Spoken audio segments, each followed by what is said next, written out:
An de grâce 1307. Le monde chrétien vacille.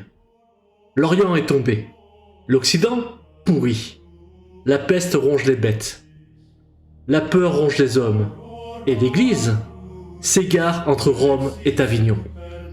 Pourtant, un ordre subsiste, silencieux, invisible, le temple. Ce soir, mes frères, vous descendez. Pas dans un sanctuaire, mais dans une tombe. Une chapelle oubliée, sous la pierre. L'encens n'y chasse pas le mal, il le masque. Me voici, le maître du temple. Pas pour vous bénir, mais pour vous lier. Je lève cette lame, elle est ancienne. Elle a tué des païens, des traîtres et des frères. Elle ne tremble pas, et vous non plus.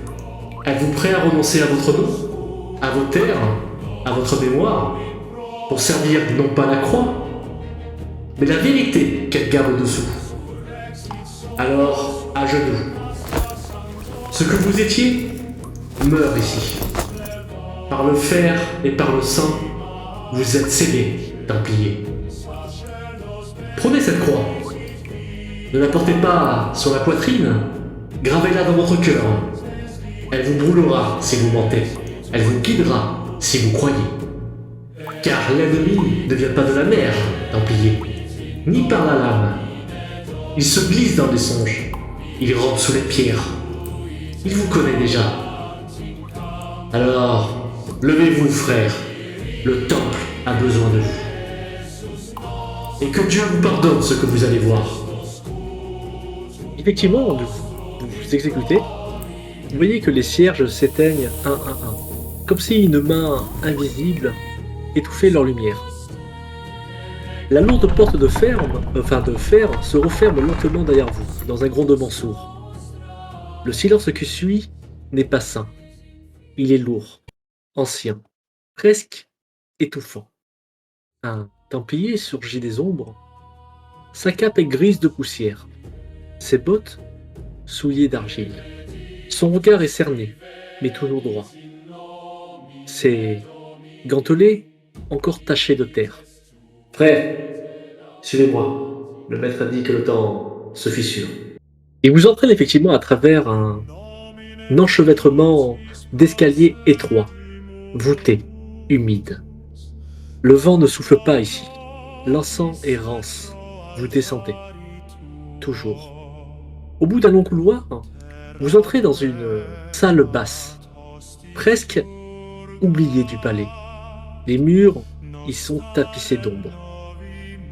Un pupitre de pierre en son centre croule sous des grimoires, des cartes et des rouleaux jaunis. Des gouttes d'eau tombent par intermittence du plafond.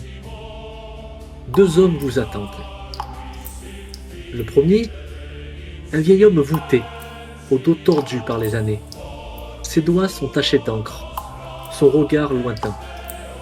Il porte l'habit d'un archiviste. Son nom, il se présente comme frère Pierre de Montferrand. Le second, droit comme une lame, en armure partielle, la barbe poivre et sel parfaitement taillée. Son regard est celui d'un soldat qui a vu trop d'hivers sans jamais se plier.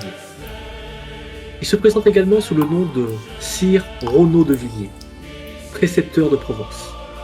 Renaud vous fixe un instant, puis il parle. Vous venez de faire serment.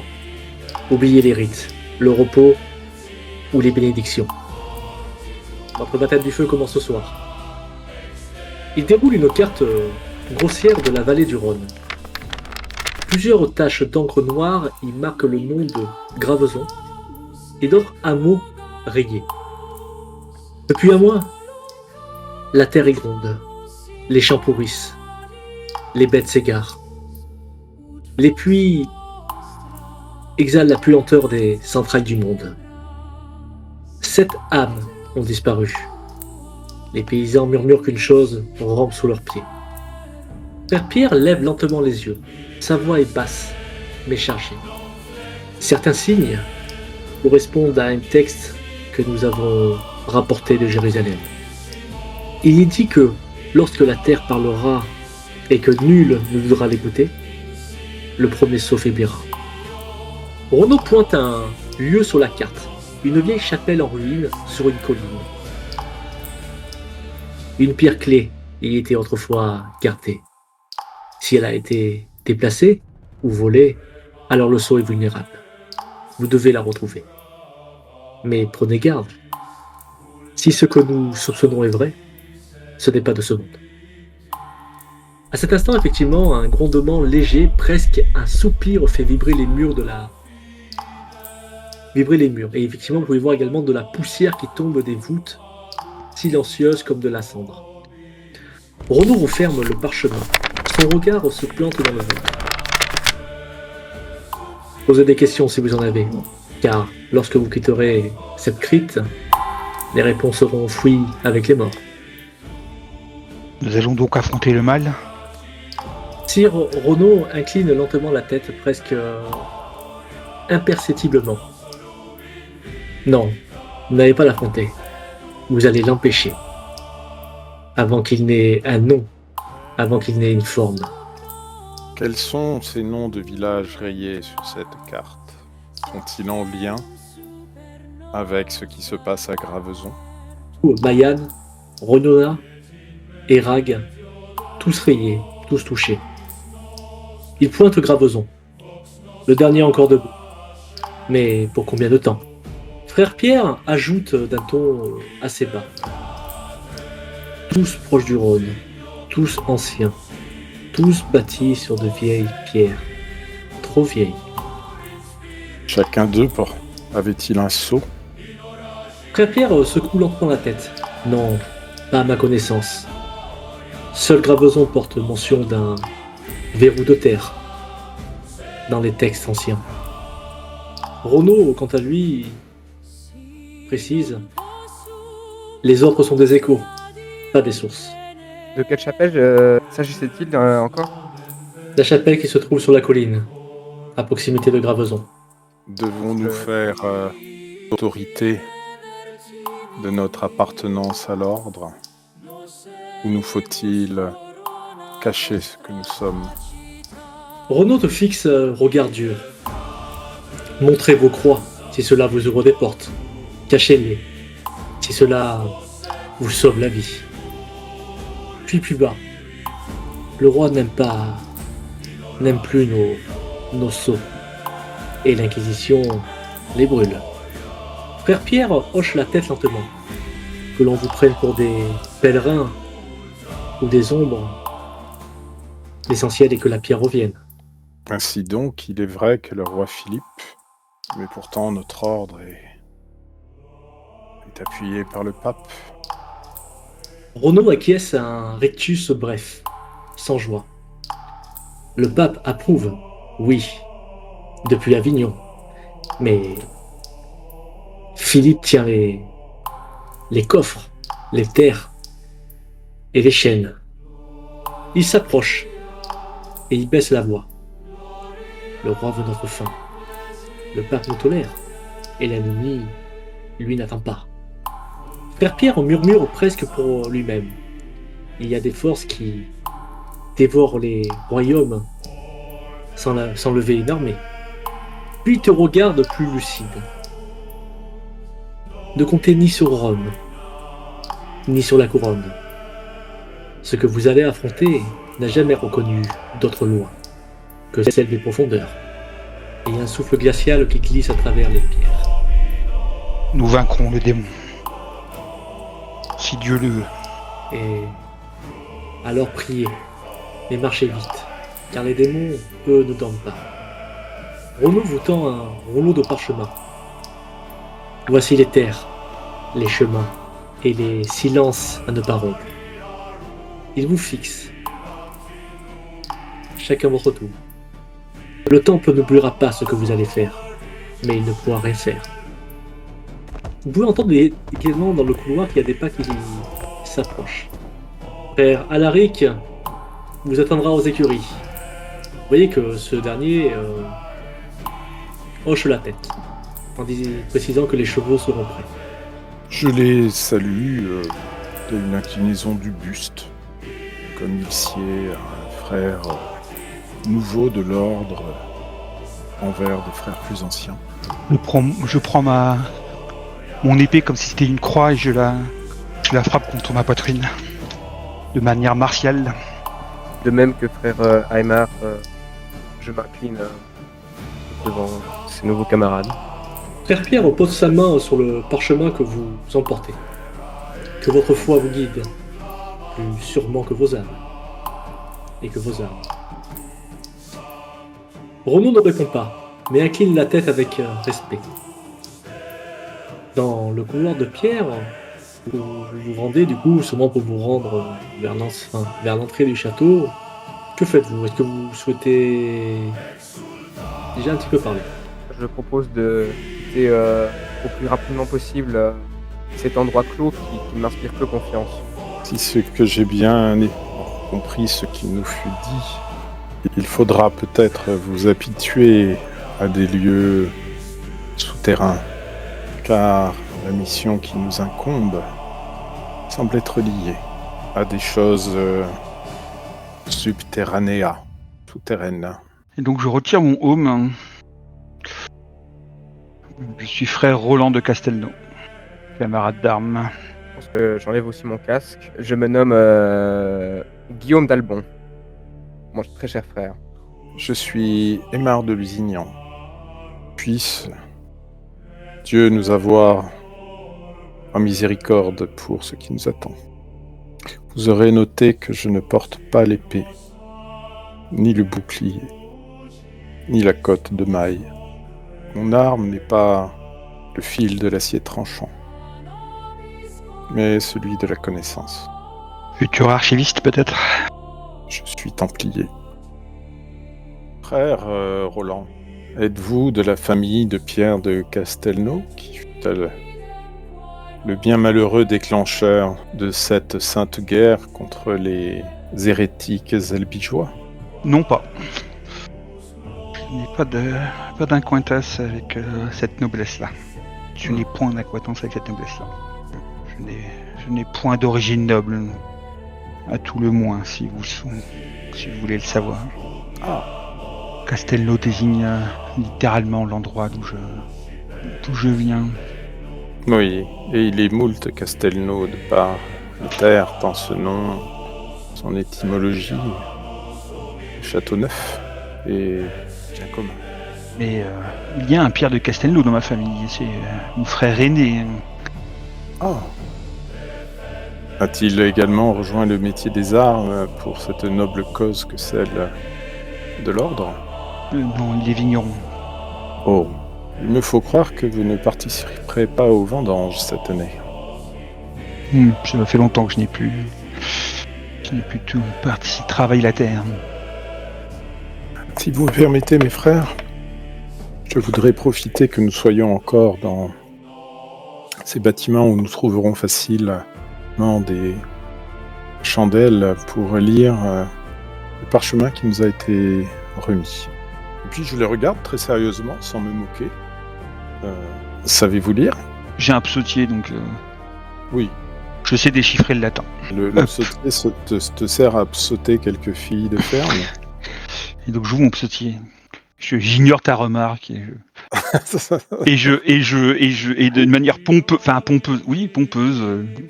je proclame Benedictus Dominus, qui docet manus meas ad praevium.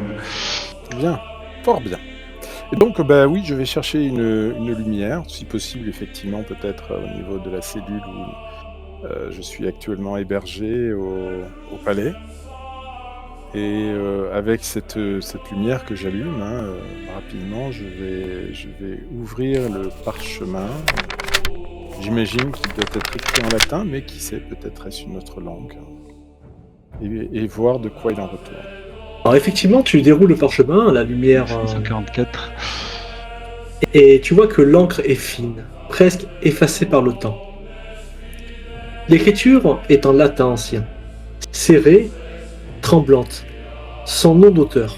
Tu vois que certains mots sont soulignés, d'autres raturés. En gros, ce que tu vas pouvoir lire dans un premier temps, c'est lorsque la terre se fendra sans orage, que les sources sointeront sans pluie, alors le premier ver se retournera dans sa gangue. Un peu plus bas également, tu pourras trouver qu'il est marqué également 4 clés, 4 veilles, 4 silences. Celui de la terre est le plus ancien, le plus oublié. Et enfin, en bas du rouleau, griffonné à la hâte d'une main différente. Il chante sous les racines, il frappe aux pierres. Ne répondez pas. Le parchemin vibre légèrement entre tes doigts, sans vent. Le premier ver se retournera à sa gangue. Est-ce une autre appellation pour le démon? Je crois qu'il est bien des démons. Que c'est un démon. De toute Nous pouvons façon, en parler ici, mais nous pourrons peut-être en parler en route. certes. Allons chercher nos montures. Un peu d'argent sur moi. Je ne sais si l'ordre, qui est riche, me semble-t-il, pourrait peut-être nous donner quelques subsides qui nous permettront de payer nos pitances, notre couchage. Avez-vous suffisamment de deniers sur vous pour cela? Je n'ai pas en richesse qui pourrait aider à notre voyage. Ça pourront demander à frère Alaric. Il me semble en effet judicieux de faire appel à notre camarade pour de tels problèmes. Ouais. Quand je sors de ma chambre, hein, je trace rapidement un petit signe avec le doigt sur le chambranle de la porte. Puis je me signe et je fais signe à mes camarades que je suis prêt à les suivre.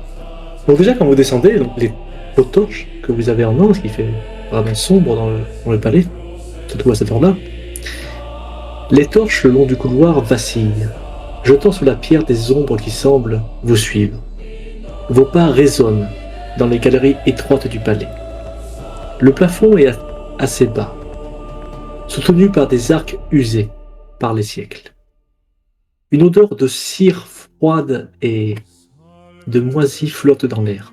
Vous montez 2 volets d'escalier en colimaçon. Le contact de la pierre humide sous vos doigts à mesure que vous vous approchez de la surface. L'air change, moins stagnant, plus coupant. Un courant d'air s'infiltre par une meurtrière entr'ouverte, apportant avec lui l'odeur de l'aube encore lointaine et de la pluie.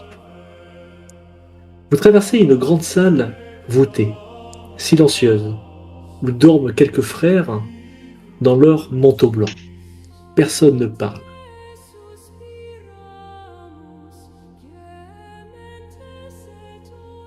Au dehors, les écuries sont encore plongées dans la pénombre. Le sol est détrempé et seaux renversés, du foin trempé. L'air sent le cheval, la terre et la fumée morte. Frère Alaric vous attend, debout entre 3 montures, scellées. Sa cape est lourde de poussière, son regard creusé par l'insomnie. Il vous fixe, sans saluer. C'est l'heure. Je regarde nos montures. Ok. Du coup, tu vois que les chevaux sont robustes, de race locale. Habitués, en tout cas, tu te dis, au long trajet. Leur robe est sombre, presque uniforme. Pas de marque ostentatoire, en tout cas. Ils sont déjà scellés. Selle simple, mais solide. Harnachement sobre, sans un signe du temple. Leur souffle forme des nuages dans l'air frais. L'un d'eux frappe nerveusement le sol d'un sabot. Un second... Enfin, il y a une sacoche également qui est fixée à chaque selle. Alors, tu remarqueras qu'il y aura des provisions sèches, une corde, une petite lanterne à huile, un couteau et un flacon scellé, probablement de l'eau bénite ou une ration d'herbes médicinales. Père Alaric, du coup, s'approche de sa propre monture, sans mot. Il vérifie le harnachement d'un geste précis. Il jette un bref regard à vos chevaux. Ils tiendront jusqu'à Graveson, si la route ne s'ouvre pas sous nous. Frère Alaric, savons pas ce qui nous attendra sur place, mais pour que nous puissions voyager discrètement, il serait peut-être bon que nous puissions avoir suffisamment de deniers pour payer notre pitance et notre logement sur place. Pouvez-vous voir si une bourse pourrait nous être attribuée? Tu vois que frère Alaric te regarde un instant, puis fouille lentement dans sa besace. Il en sort une petite bourse de cuir, nouée par un lien grossier.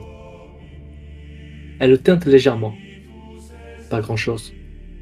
C'est que j'ai reçu pour la route. Mais ça paiera l'auberge.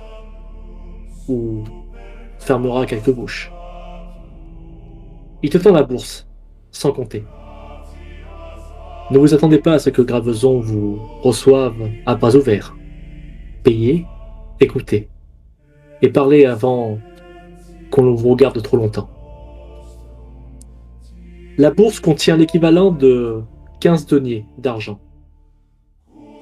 Tu sais que ça suffira en tout cas, vous savez que ça suffira pour quelques nuits, un repas chaud ou quelques pots brisés pour faire parler un témoin par exemple.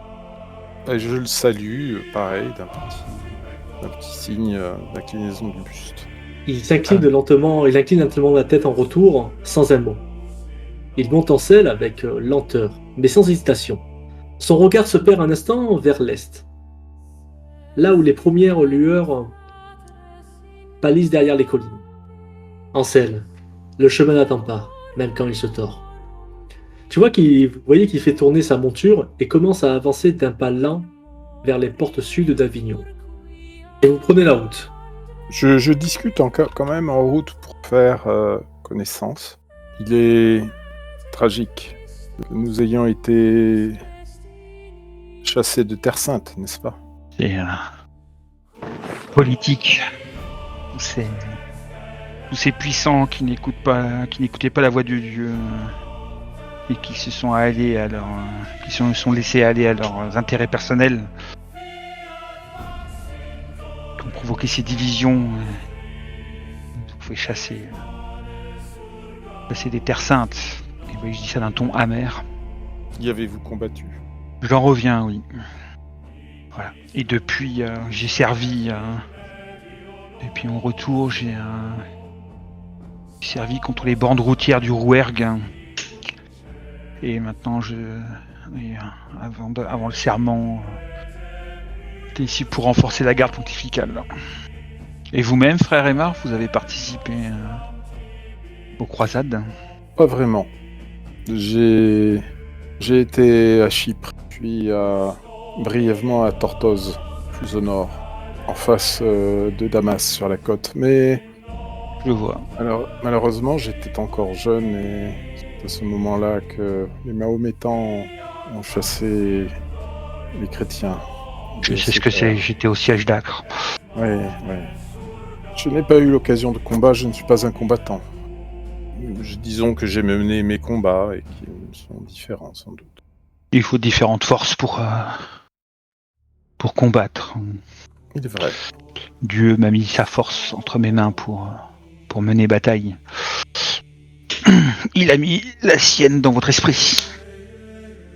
Oui. Et vous, frère Guillaume? J'y ai vécu ma douce enfance au royaume de Jérusalem, mais j'ai dû fuir lors de l'invasion, lorsque ces hérétiques ont repris ce royaume. Temps difficile pour se lier aux terres d'Orient, du Levant. Mais ne perdons pas espoir, peut-être. Arriverons-nous un jour à lever les forces qui nous permettront de reconquérir ces terres sacrées? Je l'espère. La prochaine croisade sera un succès. Tout le monde décide de s'unir pour repousser les hérétiques. Et donc, frère Guillaume, je n'ai pas souvenir de vous avoir rencontré au siège d'Acre. Effectivement, j'y étais. Je n'y étais pas encore adulte. Je n'étais qu'un enfant habitant les villes habitant cette ville. Probablement cette raison que vous ne m'avez pas rencontré en ces terres. Mais il me semble que nous nous sommes déjà rencontrés. Boni pastoricet est tondere pecus non deglubere. Il faudra revenir et libérer le royaume de Jérusalem. Vous m'avez demandé tout à l'heure si j'étais moine. Qu'en est-il donc? Je ne suis pas moine, mais je suis néanmoins ordonné. J'ai reçu les ordres mineurs et je suis chapelain dans la commanderie d'Orange. Et de quel saint suivez-vous l'ordre? De l'ordre du Temple. Tant que nous restons unis en tant que fidei défenseurs de la foi. Il y a cependant quelque chose d'étrange qui remonte à ma mémoire et je me permets de vous en parler car je gage que vous pourriez me croire un peu dérangé peut-être. Je suis, comme vous l'avez si bien dit, j'espère sans méchanceté, peut-être destiné un jour à devenir archiviste, tant c'est effectivement la connaissance qui guide mes pas et je lis différentes langues en dehors du latin. Et il m'a été donné alors que j'allais en Terre Sainte et que je suis arrivé juste après la chute de Saint Jean d'Acre. Je suis principalement resté à Chypre où j'ai pu consulter des documents en provenance de Saint Jean d'Acre et profitant du fait que tout n'était pas encore accompli, j'ai pu accompagner mon maître jusqu'à Antarados, l'Antarados des Grecs, qui n'est autre que la ville de Tortosa. Et là, j'ai vu d'autres choses. J'ai vu d'autres documents, et plus étranges encore. Et de ce que j'ai lu, m'évoque ce texte dont on nous a remis le parchemin. Il existe là-bas des documents parlant d'un culte. Est-il vivant, ce culte? Est-il mort? Je ne sais. Mais ceux qui sont membres de ce culte adorent qu'ils nomment eux-mêmes l'être qui rampe sous la croûte du monde. On pourrait y voir, bien sûr, une certaine relation avec Satan. J'allais dire le premier vers qui se retournera dans sa gangue, ceux qui chantent sur les racines. Vous souvenez-vous ce parchemin que je vous ai lu tantôt? Oui, assurément. Eh bien, un être qui vit sous la croûte du monde, hein. Le diable lui-même. Certes, peut-être. Je le regarde un peu dans le vague pendant que je réfléchis à ce que tu as dit et... Quoi qu'il en soit, je n'ai reçu que les ordres mineurs. Je ne pourrai vous absoudre. Cela n'est pas dans mes attributions. Deus Dominos miserere nobis. Prenez pitié de nous. Mais j'espère que vous n'avez pas de péché à vous faire pardonner. J'ai toujours agi au nom de Dieu. Nihil sine Deo. Et rien sans Dieu. Oui, c'est bien. Et vous-même, cette histoire de culte a l'air de ne pas cesser de vous perturber. Que craignez-vous? Que faut-il craindre de ce culte? Sont-ils nombreux? Sont-ils armés? Sont-ils entraînés? Je ne sais si ce culte existe encore ou si c'était de vieux textes. Omne ignotum pro terribili. Tout danger inconnu et terrible. La lumière ne craint pas... La vérité ne craint pas la lumière. Elle l'attend. Mais quelle vérité peut pourvoir l'obscurité? Nul ne le sait. Lui dire que nous allons devoir entrer per inania regna dans le royaume des ombres. C'est possible. Que la lumière du Seigneur nous accompagne. Oui. Et sa force. Celle-là est déjà dans mes mains. Et vous, frère Guillaume, avez-vous déjà été confronté à ces histoires de culte? Je n'ai point eu de relation à aucune personne de révérend d'idole, de fausses idoles, autres que notre Seigneur. Une âme pure. Bien. Peut-être les anges du Seigneur seront-ils attirés par vous, tels des lucioles dans l'obscurité, et nous viendront-ils en aide lorsque l'heure sera venue, où nous en aurons besoin. J'ose espérer. Vous quittez effectivement les murs d'Avignon.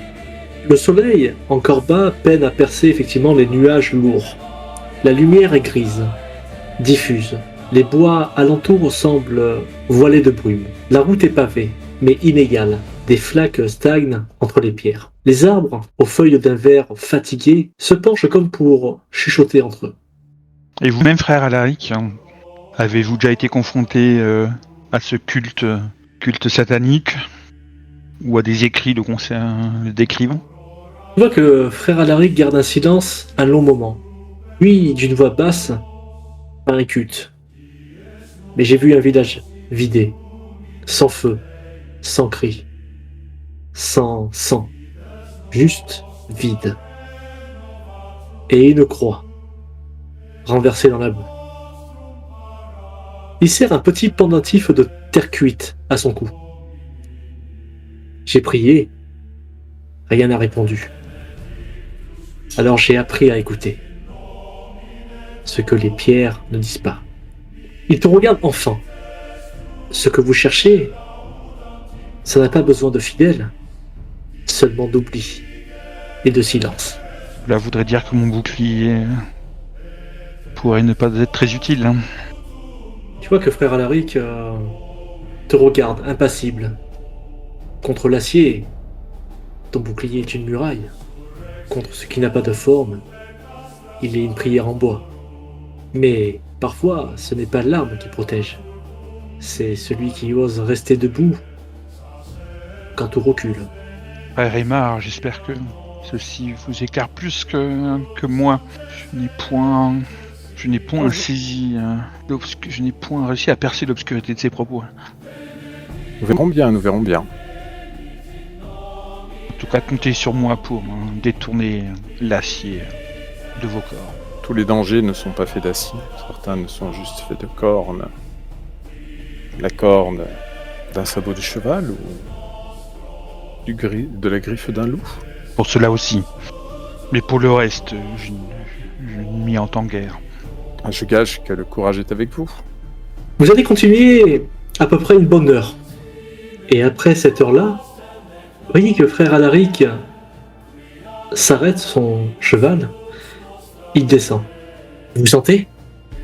L'air, ça ne vient pas du ciel. Une odeur, sourde, tenace, vous prend à la gorge. Quelque chose entre le souffle et l'œuf pourri, porté par le vent. Mais aucun vent ne souffle. Vos chevaux ralentissent d'eux-mêmes, à l'approche d'un petit bois. Leurs oreilles se dressent, ils émissent doucement, agités. Au loin, on pouvait apercevoir tout de même quand même qu'il y a le pont de Pompa qui se dessine. Large, ancien, de pierres sombres. L'eau du Rhône, en contrebas, semble plus noire que d'ordinaire. Frère Alaric, j'irai pas plus loin. Après tout, on m'a demandé de vous escorter jusqu'au pont de Pompa. Il touche le sol du bout des doigts. La terre elle tousse. Mais doucement, pour pas qu'on l'entende. Il vous fixe. Ce que je devine là-bas, je n'ai pas les mots. Eh bien, Dieu vous garde, frère Alaric. Dominus vobiscum, le Seigneur soit avec vous. Frère Alaric incline légèrement la tête, sans sourire. Et qu'il vous garde, même dans les lieux où il ne regarde plus. Puis, en remontant son cheval, il tire les rênes. Son cheval pivote lentement. Sans un mot de plus, il disparaît dans la brume du chemin vers Avignon. Quant à toi, frère Guillaume, au loin, tu pourras voir à travers la brume du sentier, tu apercevras 3 silhouettes, des torches à la main. Leur lumière danse faiblement entre les troncs, rongeant le brouillard. Roland, Tu remarques immédiatement que leurs pas sont lourds et leur avancée directe. Que fais-tu? Frère Roland, je pense que votre attention devrait être destinée aux personnes qui approchent sur la route. Je jette un coup d'œil vers la route. Les trois silhouettes commencent à se rapprocher. Leurs pas sont lourds, leur avancée est directe. Pas de salut, pas d'hésitation. Quand ils s'approchent, l'un d'eux se détache du groupe. Une personne large d'épaules, mâchoire serrée, regard méfiant. Ces deux hommes restent en retrait. L'un tient une arbalète basse, l'autre un bâton ferré.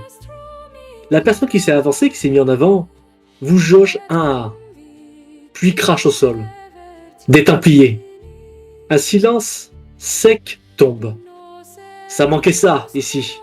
Des croix, des énigmes, des ordres qu'on comprend pas. Le bailli nous a pas appelés, et moi non plus. Il s'avance d'un pas, sa main sur la garde de sa dague. Vous venez fouiller la terre comme des rats, ou semer la peur chez les miens? Des torches crépitent. L'atmosphère effectivement est assez tendue. Ces hommes vous fixent, doigts serrés sur leurs armes. Nous sommes ici pour combattre la présence du malin. Que cela vous sied ou non. Le malin, hein? Et vous allez le frapper avec vos prières? Ou le noyer sous vos psaumes?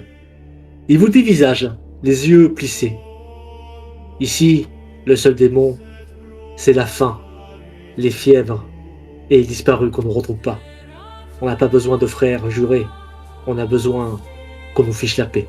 Vous pouvez porter vos croix, mais ne venez pas me dire que Dieu vous a envoyé, parce que Dieu, ici, il ferme les yeux. Vous allez à Graveson? Alors passez. Mais ne vous attendez pas à des portes ouvertes, et ne parlez pas du malin au bailli, sauf si vous voulez dormir dans les bois. Que faites-vous? Vous avez des disparus. Nous voulons vous aider. S'ils ne sont que disparus, ils peuvent peut-être être retrouvés. Nous aiderons à chercher pour les retrouver. Alors je pense que je bégaye légèrement. J'ai une grosse quiche en relations sociales. Son regard recherche une trace d'ironie dans tes yeux. Visiblement, il n'en trouve pas. Il finit par hocher lentement la tête. Des bergers, des journaliers, des femmes, tous partis sans bruit, sans lutte. Pas de corps, pas d'adieu, pas de piste. Il crache à nouveau, cette fois dans les feuilles mortes. Et ceux qui posent trop de questions commencent à mal dormir. Il vous jauge à nouveau, moins hostile. Vous voulez aider? Très bien. Parlez à personne. Et si vous trouvez quelque chose, vous me le dites. Pas au curé. Qui êtes-vous? Caporal Lambert. Bailly m'a chargé des rondes et de garder les vivants. Vivants. Si vous tenez à votre peau, Templier, ne restez pas la nuit près du puits et ne suivez pas les voix, même si elles disent votre nom. Qu'avez-vous contre votre curé? N'est-ce pas un homme de Dieu? Est-il corrompu? Le curé est un homme de Dieu, oui. Mais même Dieu détourne parfois le regard. Il s'approche de quelques pas, le ton plus bas, plus dur. Il prêche encore, il bénit les vivants, mais il ne va plus à la chapelle depuis la Toussaint. Et il ne s'approche plus du puits, même en plein jour. Il ne dit rien, mais il sait, et il prie pour oublier. Je n'ai rien contre lui. J'ai peur qu'il ait déjà cessé d'y croire. Je fais juste un signe de la tête pour montrer que j'ai entendu ce qu'il m'a dit. Lambert hoche à son tour brièvement, puis respectueux cette fois. Il remet sa torche droite, regarde une dernière fois le sentier vers Graveson. Suivez la route jusqu'au premier champ d'olivier. Vous verrez le clocher. Le bailli loge près de la place. Vous ne manquerez pas sa porte. Si vous entendez d'ailleurs cogner sous vos pieds, ne restez pas debout. Canut, lapides pulsat, noli respondere. Lambert s'arrête net. Tu entames une phrase en latin, un verset, une bénédiction, peut-être une simple, selon lui, salutation rituelle. Je ne parle pas la langue des clercs. Et si c'est une prière, gardez-la pour quand vous en aurez vraiment besoin. Ce n'est point prière, seulement ordre que nous ont été donnés par nos supérieurs. Ils chantent sous les racines, ils frappent sous les pierres, ne répondez pas. Telles sont les significations de ces quelques mots. Alors, vos supérieurs parlent dans des langues que le peuple ne comprend plus. C'est peut-être le début du mal. J'espère que vos ordres savent dans quoi ils vous envoient. Moi, je ne sais plus si c'est le sol ou les hommes qui craquent en premier. Ne croyez parlons- pas que nous vous ayons abandonné. Nous parlons toujours votre langue. Si nous parlons le latin, c'est parce que c'est la langue dans laquelle est transcrit les textes de l'Église. Mais nous parlons tous votre langue, et nous la parlerons pour nous exprimer avec vous, car nous n'avons point envie d'être incompris. Alors, soyez clairs et soyez justes. Ici, les mots comptent autant que les gestes. Et un silence mal placé peut tuer plus qu'une lame. Vous parlez comme des hommes. Ça suffit, pour l'instant. Nous ferons attention à vos paroles. Merci pour ces conseils avisés. Combat pas ce qu'on ne comprend pas. Mais on peut le retarder. Et parfois, c'est tout ce qu'on peut espérer. Vous dites là une fort grande vérité. On ne peut combattre que l'on ne comprend pas. Alors, vous êtes peut-être moins fou que vous en avez l'air. Allez sauver ce qui peut encore l'être. Et si vous échouez, faites que personne ne sache ce que vous avez vu. Nous ferons ainsi. Le temps passe et il nous faut arriver rapidement là-bas. Si vous trouvez le berger, Hugo, ne lui parlez pas trop fort. Depuis sa fugue, il vous regarde comme on regarde un puits vide. Mais je croyais qu'il avait disparu, à moins que ce soit un autre berger. Pas lui, pas encore. Mais parfois, je me demande s'il n'est pas déjà parti, à l'intérieur. Il ne parle plus comme avant, et parfois il ne parle plus du tout. Si vous le voyez, ne le brusquez pas. Il voit des choses que on ne veut pas voir. Bien, c'est tout ce qu'on peut demander. En route, restez en vue, pas un mot obahi. Les deux gardes hochent la tête. L'un lève brièvement la torche vers vous. Ni salut, ni menace. Les trois hommes reprennent leur marche lente dans le bois. Direction opposée à Graveson. Ils restent visibles, en patrouille, mais ne disent plus rien. Une dernière question, si vous le permettez. D'où vient cette odeur méphitique? On dit que c'est la terre. Moi, je crois que c'est ce qu'il y a en dessous qui commence à respirer. Ça vient par bouffées, comme si quelque chose retenait son souffle. Il lève la main sans se retourner davantage. Allez, si vous restez trop longtemps à l'entrée, vous finirez par ne plus vouloir rentrer du tout. Nous avons appris beaucoup de choses, c'est intéressant. Non, je crois qu'il y a une forme de logique qui commence à s'exprimer. Une logique contraire à l'ordre divin, mais les choses semblent se recouper. Entre ce que nous ont dit nos maîtres, ce que vient de nous dire ce caporal. Oui, peut-être qu'à travers le puits, qui est une ouverture dans la terre, quelque chose appelle des gens qui peut-être la nuit venue et discrètement s'y jettent. Les hommes n'osent plus aller voir ce qu'il pourrait y avoir en dessous, ou peut-être y a-t-il des cadavres, ou que sais-je, mais les hommes n'osent plus y aller, pas même ce prêtre qui abandonne ses ouailles. Enfin, je suppose que la peur est dans le cœur de tous les hommes, y compris ceux qui ont reçu les sacrements. Et il y a une certaine logique à ce qu'il nous a dit. Oui, peut-être que cette odeur méphitique est-elle les relents de quelques...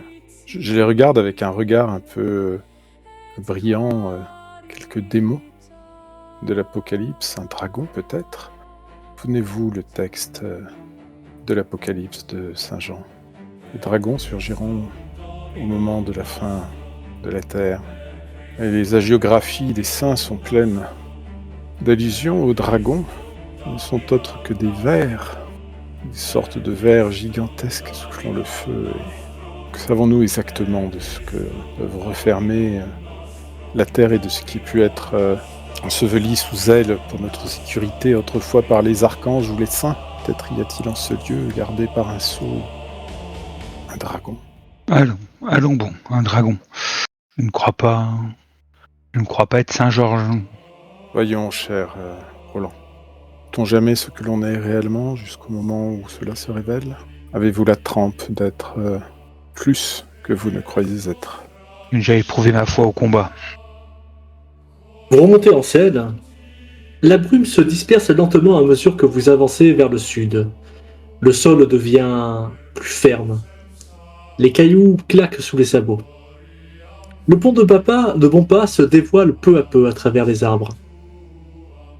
Une arche de pierre ancienne, large, couverte de mousse par endroits. Les fondations, s'enfoncent profondément dans les berges. Noir et silencieux ce jour-là. L'eau coule, lente, opaque. Elle ne reflète rien, pas même le ciel.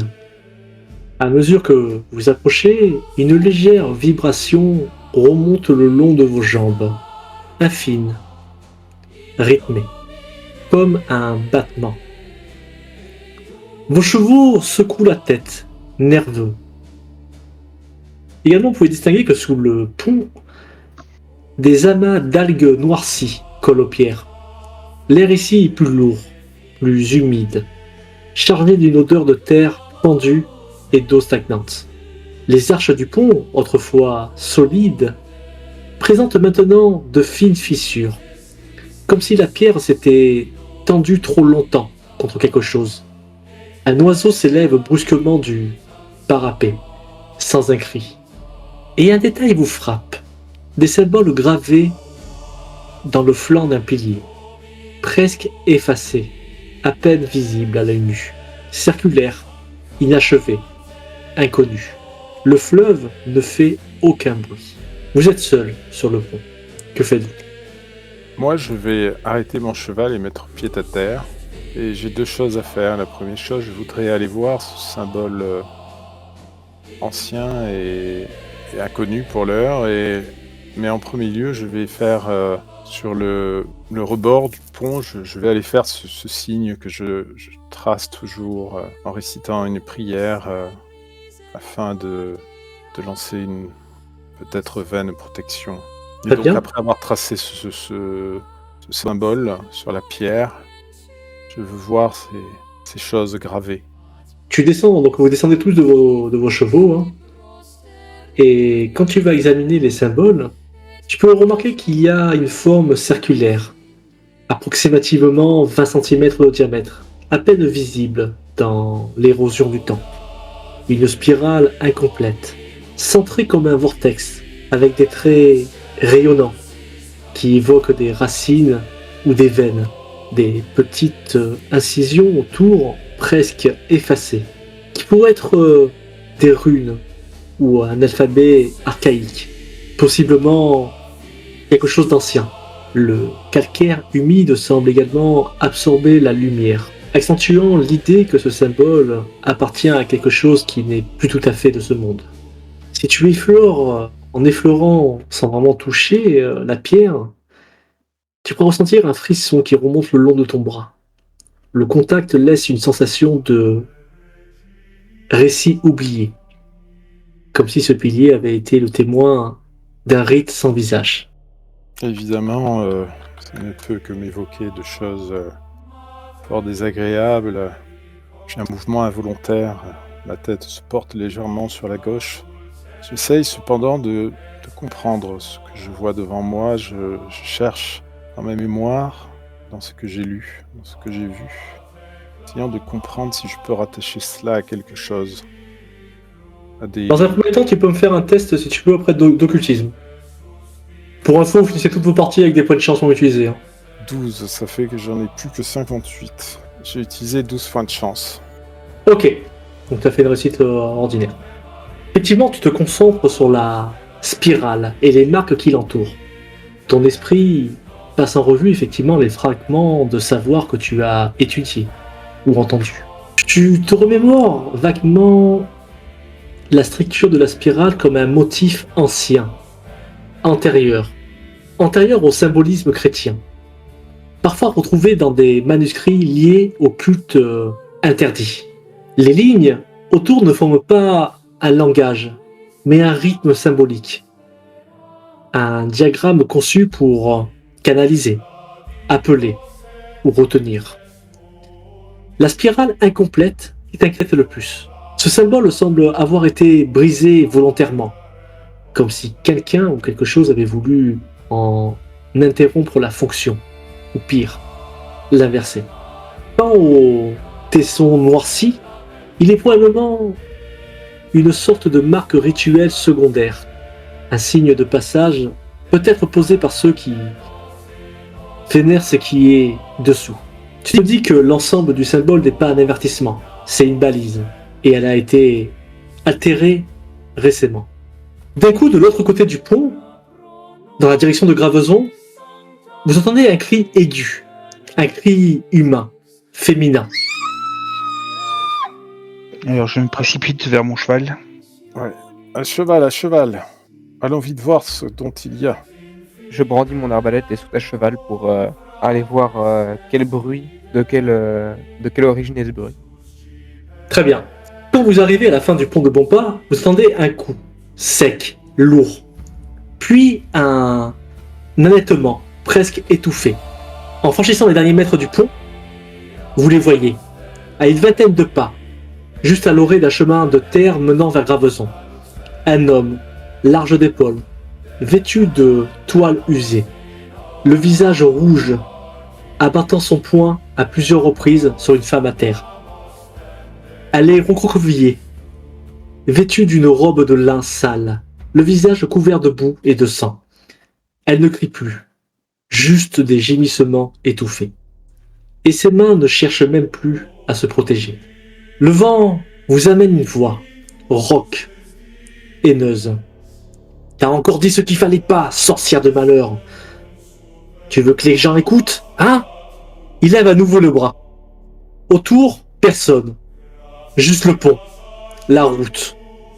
Et cette scène nue, sans décor. Et ce détail. La femme ne pleure pas. Elle répète faiblement, presque en double. C'est rien, j'ai rien dit, j'ai rien vu. Le sol est souillé. L'air reste figé. Que faites-vous? Oh là, misérable! Cesse donc cela! Dis-je en stoppant mon cheval à quelques mètres de lui et en commençant à descendre et en sortant à moitié mon épée. L'homme s'arrête, net, le poing encore levé. Il se retourne lentement vers vous, haletant le regard enragé. Ses yeux sont injectés de sang. Son visage est bouffi de colère et de peur mal digérée. Quittez, toi, hein? C'est ma femme, pas la tienne. T'as rien à voir là-dedans. Il montre son poing, encore poisseux de sang. Elle ment. Elle raconte des trucs qu'on doit pas dire. Elle met le mal dans les têtes. À terre! La femme lève les yeux presque comme dans un rêve. Elle murmure. J'ai rien dit. C'était qu'un rêve. Juste un rêve. Son visage est tuméfié, mais ses yeux vides. Cherche quelque chose dans les vôtres. Pas de colère, pas de détresse. Juste l'absence. L'homme s'avance d'un pas menaçant vers vous. Vous n'êtes pas d'ici, vous savez pas. Vous avez rien à faire. Rentrez chez vous. Que faites-vous?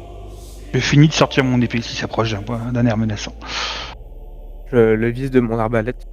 Quand tu sors ton épée et que toi, frère Guillaume, tu lisses ton arbalète, l'homme recule d'un pas à la vue effectivement de la lame et de l'arbalète. Son regard s'étrécit, oscillant entre défi et panique. Tu vas me menacer, hein? Pour ça? Il crache au sol, mais sa voix est moins assurée. Vous croyez protéger qui, là? Elle est folle. Elle part dans son sommeil. Elle dit qu'il y a des bouches sous la terre, des chants qu'on n'entend pas. Il recule encore, les mains levées, mais pas en signe de paix. Il regarde autour de lui, comme pour chercher du soutien. Il n'y a personne. À terre, la femme gémit, sans tenter de fuir. C'est rien, il n'y a rien. On ne doit pas parler.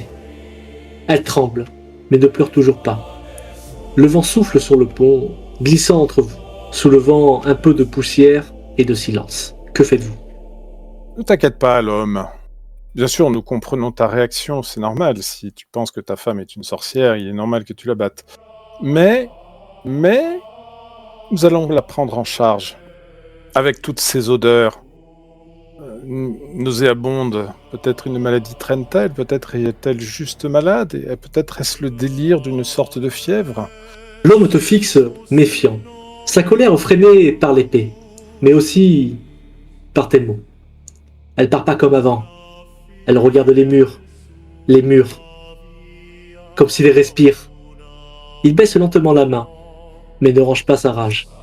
La femme, tu vois que elle est à genoux, tremblante, une robe déchirée à l'épaule. Ses bras portent des bleus anciens, mêlés à des marques plus fraîches. Son visage est battu, mais ce sont ses yeux qui te frappent le plus, qui vous frappent le plus. Grand ouvert, vitreux, absent. Elle ne montre aucun réflexe de fuite. Sa bouche est entr'ouverte. Elle murmure, très doucement, presque inaudible. Il est sous la terre, mais il bouge pas. Alors faut pas en parler. Sinon, il entend. Cela fait longtemps que cela lui arrive. L'homme hoche la tête, un souffle court. Depuis qu'elle est revenue du puits, il y a 1 mois, peut-être 2. Il baisse les yeux un instant, grince des dents. Elle disait qu'elle avait entendu des voix, au fond, des prières, mais pas en latin. Je crois qu'elle n'est pas sortie seule. Son regard revient vers vous, inquiet malgré lui. Depuis, elle parle la nuit, elle gratte les murs, elle dit que la terre veut entrer. J'ai cru que c'était le malin, ou la fièvre. Mais c'est resté, et ça grandit. Il tremble légèrement, sa voix se brise presque. Alors j'ai frappé, pas pour faire mal, pour la faire taire. Oui, je comprends, pour exorciser le démon. Et à les pieds, la femme répète dans un souffle. Il entend, même quand on pense. Nous allons la prendre en charge, ne t'inquiète pas, je comprends ton geste. Et effectivement, il faut parfois exorciser les choses, et cela peut parfois prendre un caractère violent et choquant. Mais rentre chez toi et occupe-toi de tes enfants. Tu as peut-être des enfants, ils ont besoin de toi. Nous allons la prendre en charge. Ne t'inquiète pas, nous ferons tout ce que nous pouvons pour elle, et peut-être pourra-t-elle redevenir l'épouse que tu as connue autrefois, enfin libérée du démon qui peut-être habite en elle. L'homme te regarde longuement. Son souffle reste agité, mais quelque chose dans ton ton, calme, ferme, sans accusation, semble le désarmer. Ses poings se desserrent, ses épaules s'affaissent lentement. J'ai des gosses, oui. 2. Ils dorment encore. Je veux pas qu'il la voie comme ça. Il regarde la femme à terre, puis détourne les yeux.